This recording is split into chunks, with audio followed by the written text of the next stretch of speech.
Labas vakaras. Jūsų dėmesiui, gerbiamieji žiūrovai, laida Jūsų sveikatai. Žinote, kad Lietuvos gyventojai apdrausti privalomuoju sveikatos draudimu yra finansuojami per valstybinę ligonių kasą. Ir Lietuvoje yra 5 teritorinės ligonių kasos, taigi Alytaus apskritis yra finansuojama Vilniaus teritorinės ligonių kasos. Mano rankose yra keletas informacinių lapelių, kaip tik išleistų tiek valstybinės ligonių kasos, tiek Vilniaus teritorinės ligonių kasos, kurie yra skirti jums, kad jūs turėtumėte geresnę informaciją visumoje apie finansavimą, apie prevencinės programas, apie reabilitacinio gydymo galimybės, dantų protezavimą ir kita, kad galėtumėte maksimaliai pasinaudoti, norėdami pagerinti savo sveikatą, laiku išsitirti, kad laiku diagnozuoti ir tokiu būdu greičiau pasveikti. Šio vakaro pašnekovas yra Vilniaus teritorinės ligonių kasos kontrolės skyriaus vedėjo pavaduotojas, gerbiamas Rimvydas Adomėnas. Labas vakaras. Kaip matote, centralizuota Vilniuje ir Alytuje, Alytaus poliklinikos naujoji 48 patalpose yra tik tai kontrolės specialistai bei gyventojų aptarnavimo keletas specialistų, tačiau visumoje, taupant lėšas, yra viskas centralizuota šiuo metu Vilniuje. Kad mes pradėtume dalykiškai kalbėti, galbūt galėtume pirmiausia pažiūrėti reportažą.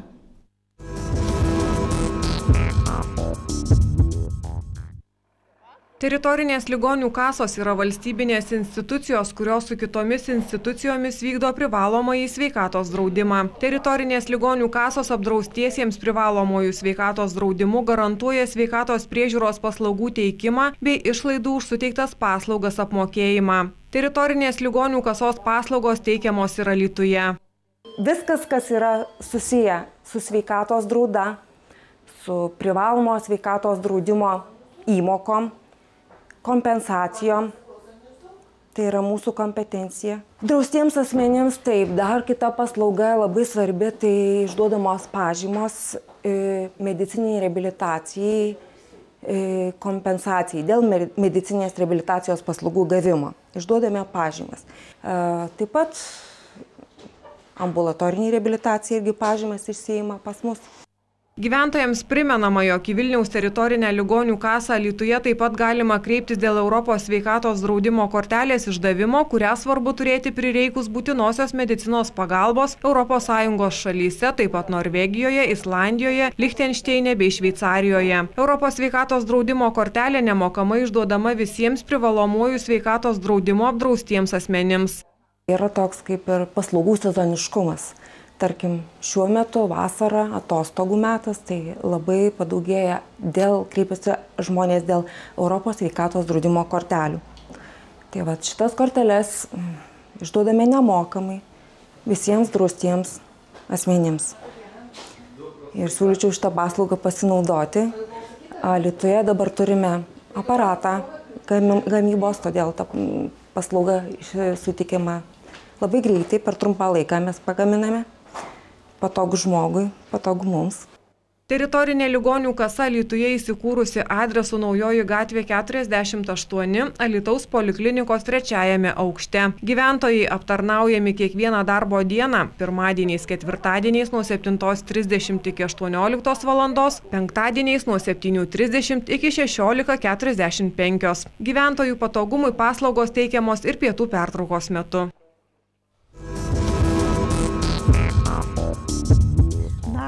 Iš reportažo matėm, kad Europos draudimo kortelė yra labai svarbi ir galėčiau dabar labai neseniai teko susidurti, kad iš Estijos skambino, pasirodo, jinai turi, atrodo, galiojimo terminą.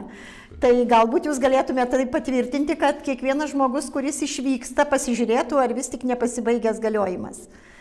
Be abejo, turėtų žmonės būtų dėmesingi ir vykdami kurią nors ES šalį turėtų pasižiūrėti aplamai visų dokumentų, ne tik ES kortelės ir paso galiojimo pasitaiko, kad pasibaigęs atitinkam prasitęsti, bet jeigu kartais ir nespėjo to padaryti, tai turi orientuotis, kad kreiptis, jeigu ištiktų nelaimė, susirgtų ES šalyje, kreiptis būtinai įstaigą, kuris sudariusi sutartį irgi su vietos ligonių kasomis ir priminti, kad yra draustas ir gali įstaiga paprašyti sertifikato tuo metu, jeigu pasibaigęs galiojimas ir nereiktų už būtiną pagalbą mokėti. Ir naudodamasi dar šitą progą, noriu priminti mūsų apskrities gyventojams, kad jų patogumui gyventojų aptarnavimo specialistės dirba atitinkamai Druskininkuose, poliklinikose patalpose, Lazdijuose, taip pat pirminio sveikatos priežiūros centro patalpose ir Varėnoje atitinkamai pirminio sveikatos priežiūros centro patalpose. Taip kad gyventojams važinėti Alytų pažymų, sveikatos draudimo kortelių dėl reabilitacijos tikrai nereikia ir vietoje gali susitvarkyti visus šios dokumentus. Ačiū labai už patikslinimą informacijos, kuri buvo matyta reportaže. Na, o dabar kalbėtume apie tai, ko mūsų gyventojai galėtų pasinaudoti būtent profilaktiškai. Ir todėl jau keletą metų vis tik tai vykdomos prevencinės programos ir visada mes dar pergyvenam, kad lankomumas ir panaudojimas tų pinigų ne visais atvejais yra 100%. Todėl galbūt gerbiamas pašnekovas šiandien akcentuos jums ir jūs tikrai būsite dėmesingi ir atvyksite. Ir pirmiausia, tai norėčiau paprašyti jūsų apie gimdos kaklelio prevencinę programą, kokią apima grupę ir kas tai yra. Ir prieš pradėdamas apie prevencinės programas, kurios finansuojamos iš privalomos sveikatos draudimo fondo biudžeto lėšų, tai kad didžiausias mirtingumas yra mūsų Respublikoje dėl širdies kraujagyslių ligų, antroje vietoje dėl vėžinių susirgimų ir trečia dėl traumų. Ir visi šitie procesai mūsų sąjungos veiklos yra faktiškai įtakojami. Dėl to ir norim daugiau šiandien šios dienos progą supažindinti, kad tos procesus jūs patys savo rankomis, savo pastangomis ir jie labai daug galite valdyti. Ir jeigu imant gimdos kaklelio piktybinių navikų prevencinę programą, ji taikoma moterims nuo 25 metų iki 60 metų amžiaus ir kas 3 metai. Ši programa buvo patvirtinta ministro įsakymo ir jau galioja nuo 2004 metų birželio mėnesio. Ir, kaip parodė analizės šių programų įdėjimo, kaip Suomijoje, kuri jau 40 metų vykdo panašią programą, tai mirtingumas dėl šios ligos moterų Suomijos yra net beveik 5 kartus mažesnis negu Lietuvos. O Norvegija, kuri 10 metų vykdo šią programą, per tą 10 metų sumažėjo mirtingumas net 10%. Ir Lietuvoje iki šios programos įsigaliojimo pagrinde vyravo gimdos kaklelio vėžio užleistos 3-4 stadijos, kur tikrai mažai ką gali jau medikai be padėti, faktiškai simptominis gydymas.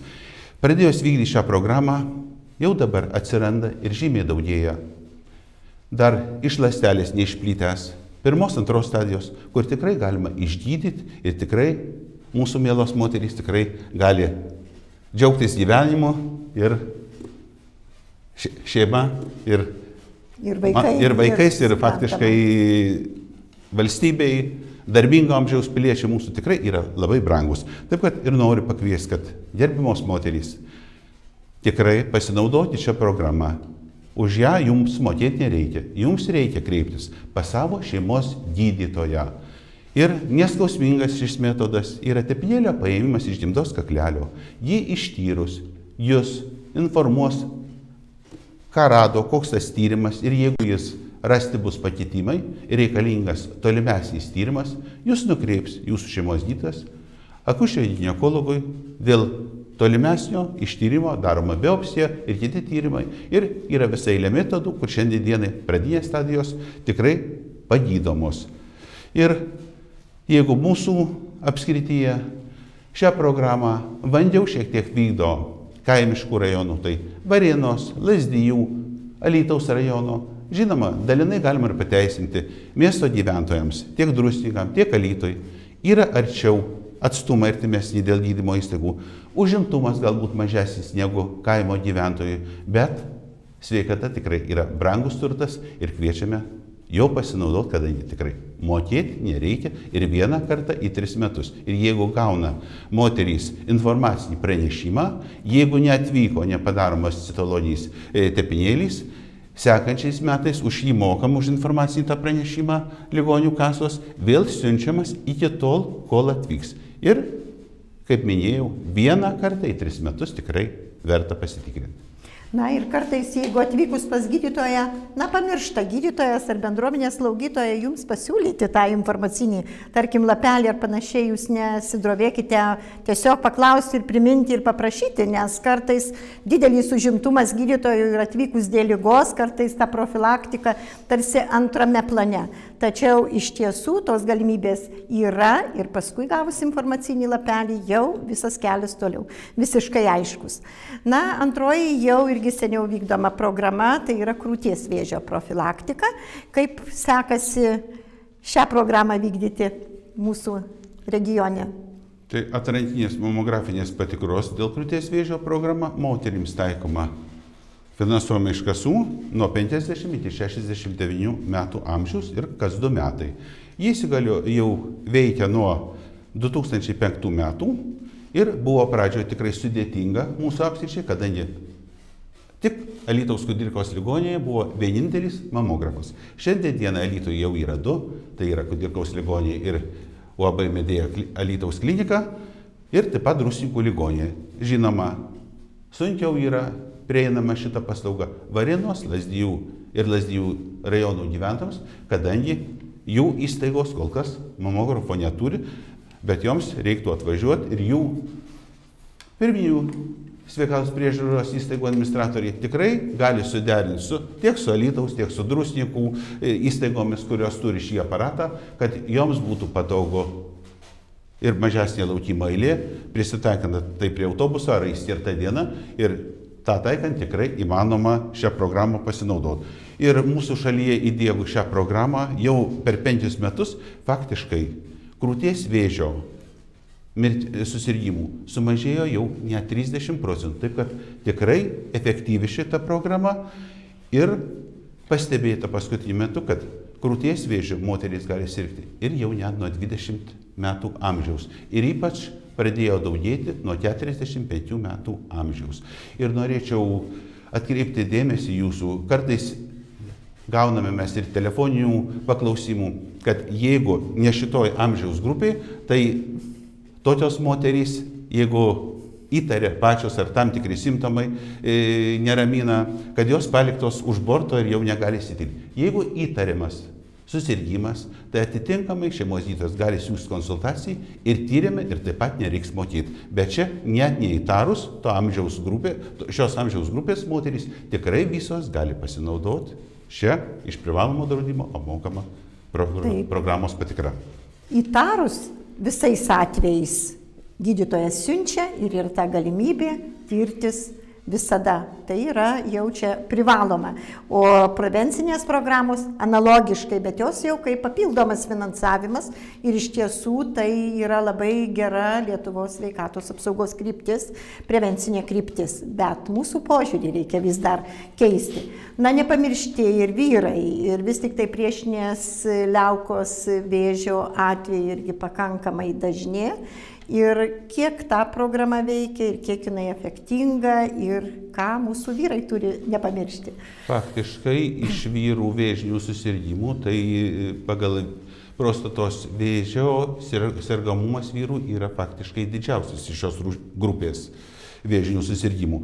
Ir ligonių kasų finansuojama priešinės liaukos vėžio ankstyvosios diagnostikos programa taikoma 50-75 metų amžiaus vyrams ir nuo 45 metų, jeigu sirgo prostatos vėžiu tėvas arba brolys. Ir šią programą galima taikyti kas 2 metai. Pradžioje buvo prie geresnės ekonominės situacijos, kasmet galima buvo, o nuo praėjusių metų pakeista kas 2 metai.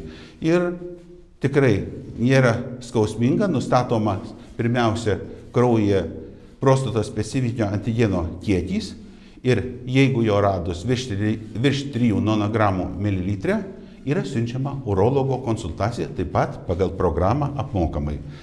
Bet padidintas prostatos specifinio antigeno kiekis gali būti ir prie lėtinių prostatitų, prie uždegiminių šlapimo išskyrimo sistemos ligų, taip pat po manipulacijų netgi ilgą laiką važiavus dviračiu. Taip kad jeigu yra nusiskundimai ar panaši būklė, nerekomenduotume faktiškai didelį kelią pavažiavus dviračiu, faktiškai nedaryti šio tyrimo. Arba jeigu jau nežinojot, rekomenduotum, kad ir mokamai. Nėra didelė kaina. Faktiškai tarp įstaigų varijuoja, jeigu mokama PSA nustatymo, bet 20 litų neviršyje, taip kad būtumėt ramus, net ir mokamą tyrimą galit pasikartoti, sakysim, už mėnesio, jeigu neaišku, ar verta kreiptis pas urologą toliau tirtis, o jeigu būna padidinta, tiksliai sužinot, ar tai yra vėžinis susirgimas,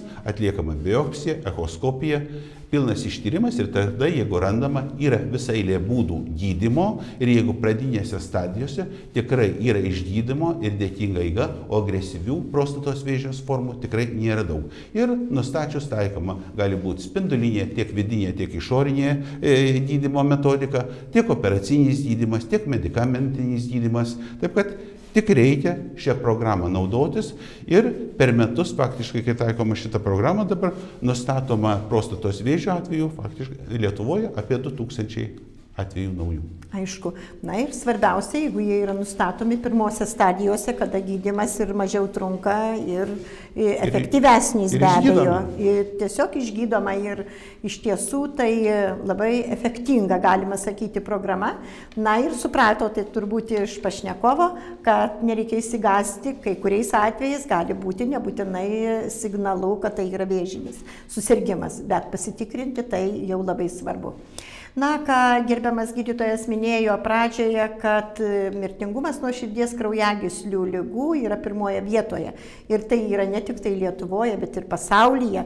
Ir todėl tos programos, kurios susietos su širdies ir kraujagyslių prevencija ligų yra turbūt ypatingai svarbios. Taigi apie šią programą ką galėtume? Taip, tikrai didžiausi mirtingumo rodikliai ir faktiškai didesni netgi mirtingumo rodikliai yra moterų širdies kraujagyslėm ligomis sergančių negu vyrų. Ir lyginant su senomis ES šalimis, tikrai naujosios Europos šalys tikrai negali pasigirti šiais rodikliais. Taip kad pas mus ir Lietuvoje tikrai mirtingumo rodikliai, kai visi žinom, infarktai, insultai labai dideli ir tikrai darbingo amžiaus žmonės tampa invalidais arba išeina iš šio pasaulio. Taip kad iš privalomo draudimo finansuojama asmenų priskirtų širdies ir kraujagyslių ligų didelės rizikos grupė atrankos ir prevencinių priemonių programa skirta vyrams nuo 40 iki 55 metų amžiaus, o moterims nuo 50 iki 65 metų amžiaus vieną kartą metuose. Ir šita programa taikoma, kad užkirsti šitos tikrai didelį mirtingumą sukeliančius susirgimus, kol nepasireiškia dar jų simptomatika, kad ateityje galėtume perspėti ir pritaikyti visas turimas priemonės, kad to susirgimo žmogus galėtų išvengti. Ir šiandien dienai, kas tai daroma? Šeimos gydytojas pagal šią programą pamatuoja svorį, ūgį. Pas mus, kaip žinot, taip pat yra daug žmonių turinčių antsvorį. Negydoma padidintas aukštas kraujospūdis, kuris irgi vienas iš pagrindinių rizikos faktorių šiai lygai. Cholesterolio didelis kiekis, kaip žinom, daugelis maitinamės tikrai ne visada sveikai, mažas fizinis aktyvumas, taip kad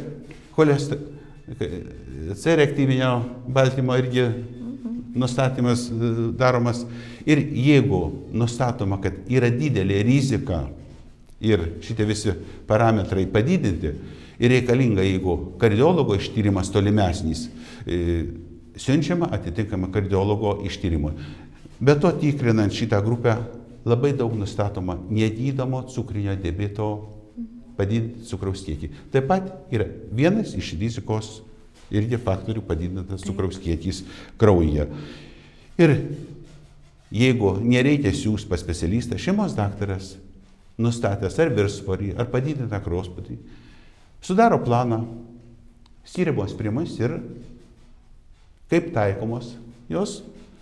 Kiekvieni metai vėl patikriname šį rezultatą ir faktiškai tikrai duoda labai teigiamų rezultatų. Ir kaip žino, šiandien dienai ne tik šitą programą, bet ir taikoma iki 6 valandų, jeigu susirgo infarktu, tai yra ir balionizacija, ir stentavimas, ir šuntavimas. Tai šiandien mirtingumo rodikliai daryti analizės įstaigose, kuriuose netaikomi šitie gydymo metodai, o Alytaus Kudirkos ligoninėje viena iš dalyvaujančių pietryčių širdies kraujagyslių programoje, kai reanimobiliu pristatoma į Santariškių klinikas ir faktiškai ūmiu periodu, neapmiršta miokardo infarktas, faktiškai sunkių komplikacijų neįsivysto. Taip kad kviečiu. Turime klausimą, mes prašome tada pagarsinti. Labas vakaras, klausome. Labas vakaras. Labas vakaras. Norėčiau užduoti klausimą. Čia Birutė skambina. Jeigu yra kalbama apie prevenciją, bet yra, pavyzdžiui, gydytojo, šeimos gydytojo siuntimas pas kardiologą ir reikia laukti 10 savaičių eilės. Apie kokią tada prevenciją yra kalbama ir kaip išvengti viso to? Dėkui už atsakymą. Norėčiau sakyti, šiuo atveju laukimui tai yra šiandien žmogus nebūtinoji pagalba, ne miokardo infarktas ir jeigu programinės priemonės taikyti, tai ir palaukus planiškai patekti pas kardiologą, tikrai nieko blogo nesitinka. Ir ES šalyse, kurie išvažiuojat ir turi artimųjų tiek į Angliją, tiek į Airiją, eilės yra žymiai didesnės negu pas mus Lietuvoje. O aplamai trūksta šiandien dieną jau ir kardiologų pas mus, kad ir kitų specialistų. Taip kad būtina pagalba, kai reikia ir susirgus ūmiai, tikrai visi patenka. Ir atsakydamas dar į šitą klausimą, siūlau pasižiūrėti mūsų Vilniaus teritorinės kasos tinklapyje www.vilniaustlk.lt. Gyventojams yra eilės įstaigų ir kiekvieną mėnesį atnaujinama pagal įstaigas ir pagal specialistus. Ir žiūrim, jeigu pas kardiologą patekt, žmogus turi teisę pasirinkti, į kokią įstaigą pas kardiologą registruotis. Taip kad vienose įstaigos yra ir mėno, ir 2 eilės, o kitose savaitė 5 dienos arba net ir nėra eilės. Taip kad prašom pasinaudoti progą, jeigu norit greičiau patekti pas kardiologą. Pasirinkimo visas sąlygas ir informaciją turit. Taip, informacija yra žinoma, būtų žymiai smagiau, kad žmogus galėtų vis tik tai, kuo greičiau, nes tai, kai nusitęsia labai ilgai, kartais pastebim tokį dalyką, kad net ir pamirštama, kada jis būna užsiregistravęs. Tačiau tą, ką jūs sakote, kad galėtų būti galbūt kitoje įstaigoje, tai tektų tikrai pasinaudoti. O kad į regionus nelabai atvažiuoja jauni gydytojai, tai yra tam tikra problema ir turime su tuo sutikti. Bet galbūt, sakykime, laikinas dalykas, stengiasi administracija vis tik tai jaunų gydytojų pritraukti vis daugiau ir daugiau. Taigi tikėkime, kad pajėgų galbūt ateityje vis tiek turėsime. Nebus visą laiką taip, kaip yra šiuo metu iš tiesų. Alytaus gydymo įstaigas visus peržiūrės, tikrai labai įvairios eilės tarp gydymo įstaigų. Tikrai pasinaudoti čia informaciją mūsų tinklalapyje ir tikrai pateikimui problemų tokių didelių neturėsite. Aišku. Kita programa prevencinė yra vaikams skirta būtent vaikų krūminių dantų silantavimas. Ir čia švedai pasiekia ypatingai gerų rezultatų. Alytus pradėjom su švedais bendrą programą jau daugiau kaip prieš 10 metį. Ir Respublikoje jinai dabar jau irgi, manau, vis apima vis didesnį vaikų skaičių. Galbūt plačiau, kas yra teikiama būtent pagal šią programą. Faktiškai, kaip žinom, švedų odontologai beveik neturi darbo dėl ėduonies dantų. O pas mus tikrai dar daug problemų ir daug žmonių, kuriem turi odontologai dar suteikti paslaugas. Tai, kad tų problemų būtų ir pas mus mažiau, iš privalomo draudimo finansuojama vaikų krūminių dantų dengimo silantinėmis medžiagomis programa vaikams 6-14 metų amžiaus nuolatinių krūminių dantų dengimui. Kas tai yra? Tai yra skystys, kurio padinimos įtrūkimai, vagelės, dantų amalija, kurių negalima išvalyti šepetuku valandantis ir nepatenka burnoje esančios bakterijos ir atitinkamai su floru dar sukietina amalį. Atitinkamai dantų ėduonies nepažeidžia tokių dantų ir faktiškai ir pas mus, jeigu bus ilgiau taikoma šita programa, ko gero odontologai ir pritrūks. Ir kaip žinot, atrodo, bendravę kartu su švedais buvo programa taikoma Alytui dar iki šios programos dantų silantavimo, taip kad Alytaus vaikai faktiškai su sveikesniais dantimis turėtų šiuo metu jau būti. Ir problema yra ypač kaimiškų rajonų ir kai kurių įstaigų medikų nusiskundimai. Tai prašyčiau tėvelių, kurie turi šios vaikus ir kad pasinaudotų šią programą, tai šiandien dienai vis dėlto tiek tėvų arba jeigu yra globėjų, reikalingas sutikimas šios paslaugos suteikimui. Kartais, negaudami odontologai sutikimo tėvelių, palieka vaiką nesuteikus šios paslaugos. Taip kad labai prašyčiau ir kvieščiau rūpintis savo vaikų dantimis ir naudoti šią programą, kad tikrai būtų sveikais, gražiais dantimis užaugę mūsų piliečiai. Aš galėčiau dar papildyti, kad iš tiesų buvo atlikta analizė kartu dar su švedais, kaip pirmaisiais 5 metais tos vykdymo programos yra efektyvumas. Ir rezultatais buvo net švedai patys nustebinti. Ir pernai metais teko mokyklos odontologų pasiremti duomenimis ir pasižiūrėti, kiek vis tik tai mokyklose odontologai gydo jau užleistų kariesų ir kiek yra prevencinio darbo atliekama. Ir vis tik tai jau prevencinis darbas žymiai vyrauja. Viena kita mokykla buvo, kur iki 25% buvo dantų gydymas. Visa kita buvo prevencinės, programos. Ir higienistai vyksta į mokyklas pagal atitinkamą grafiką, tačiau poliklinikoje yra taip pat nuolat dirbanti higienistė ir tie, kurie nelanko, tarkim, kitoje mokykloje, kaimo mokykloje lanko, tarkim, tai tokiu atveju galima silantuotis Alytaus poliklinikos odontologinėme skyriuje. Čia tiesiog papildau tą praktinę prasme. Alytaus gyventojų nepasiekus pilnai dar yra viena programa, tai yra storosios žarnos vėžio prevencinė programa. Ar čia yra kokios perspektyvos Alytui? Šita programa startavusi 2009 metais ir buvo patvirtinta tik tai Vilniaus ir Kauno apskričių gyventojams. Nuo šių metų sausio 1 dienos papildyta dar Klaipėdos ir Šiaulių apskričių gyventojams. Ir kadangi, kaip žinot, biudžetas yra sumažintas, tai visos Respublikos kol kas neapėmė, bet tikimės, kad ateityje tikrai efektyvi šita programa yra ir naujų atvejų tikrai daug išaiškinama. Ir tikimės, kad ateityje ir Alytaus apskrities gyventojai galės pasinaudoti iš privalomo draudimo lėšų apmokama programa. O šiaip, jeigu ir nepaliekama, kaip ir kitų programų atvejais, tikrai nuošaliai gyventojai, jeigu yra nustatomi atitinkamai kraujavimo ir kitais metodais ar nusiskundimai, tikrai gali siųsti šeimos gydytojas atlikti kolonoskopiją ir kitiem tyrimam, kad išaiškinti diagnozę ir galima būtų gydyti. Bet tokio masto apimtimi, kol šitą programą Alytaus apskrityje nefinansuojama, tikrai tie gyventojai negali pasinaudoti. Tikimės, kad tikrai galbūt nuo sekančių metų arba galbūt šių metų, galbūt antram pusmečiui, jeigu bus rasta lėšų, gali būti kartais papildyta. Čia ministerijos jau kompetencijoje.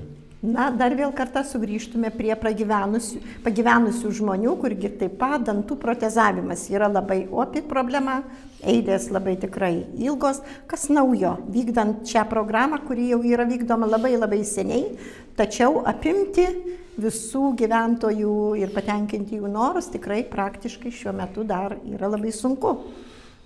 Tai pirmiausia sąlygos, kas gali pasinaudoti, pirmiausia tai turi būti draustas privalomų draudimų pilietis ir taikoma vaikams iki 18 metų amžiaus, toliau sulaukusiems pensijinio amžiaus, tai norėčiau atkreipdėmėsi, kad nuo sausio 1 yra prailgintas pensijinis amžius, tai atitinkamai vyrams, kai buvo 62,5 metų, tai dasideda 2 mėnesiai, tai būtų 62 metai ir 8 mėnesiai, ir atitinkamai moterim prasilgino 4 mėnesiai, tai būtų 64 mėnesiai suėjus tokiam amžiui. Ir toliau nedarbinėms ir dalinai darbinėms piliečiams, tai yra mažiau negu 55% darbingumo. Ir protezuojama bei kompensuojama tik tai asmenims, kurių burnos ertmė buvo sanuota ir paruošta protezavimui. Noriu atkreipti būtinai šitą dėmesį, nes dauguma stovi eilė, laukia, bet burnos ertmė nesanuota, nors ir pranešime, kad įtraukti į eilę yra atžymėta, parašyta, kas turi būti padaryti, bet šio dalyko nedaro ir trukdo taip pat eilės judėjimą į priekį, kad greičiau gautų šią paslaugas ir būtų trumpesnės eilės. Iki 2009 metų šita paslauga buvo pradėta teikti 2005 metais, bet buvo neribojama suma, iki kurios kompensuojama. Taip, kad būdavo vieniems piliečiams su protezuojama už didelę sumą, o kitam už mažesnę, eilė faktiškai su protezavimas keletai už didelę sumą, eilė labai mažai pajudėdavo.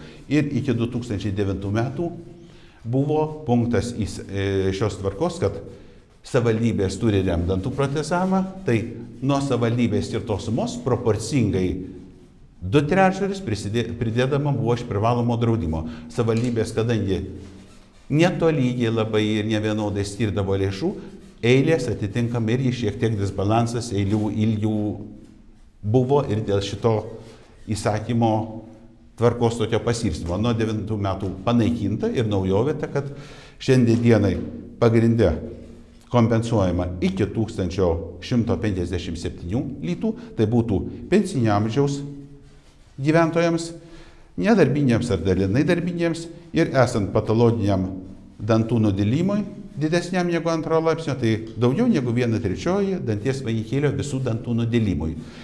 Ir atitinkamai 3000 iki 3560 litų vaikams ir vaikai, jeigu įtraukiami į eilę, jie nelaukia, iš karto gali gauti paslaugą ir dar atkreipia dėmesį, kad vaikai, jeigu nori šitos paslaugos, turi ją gauti iki 18 metų.